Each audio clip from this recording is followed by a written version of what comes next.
Hello, and thank you for joining us for another featured application video. Valentine's Day is coming up, so today we are going to make a Valentine's card with Trotec laser paper. Let's start by loading our paper into the laser. For this application, we are using red and silver. Once your file is loaded into Ruby, go ahead and hit Start on the laser. Laser paper is available in a variety of different shades and thicknesses.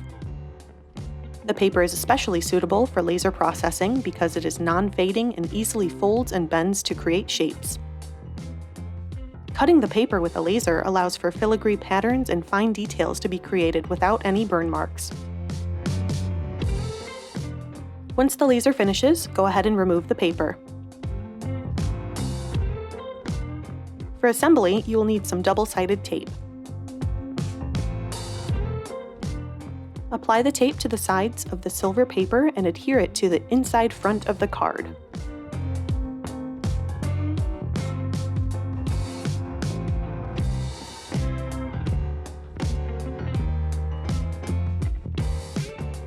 Fold it in half and you are ready to send your card to your special Valentine.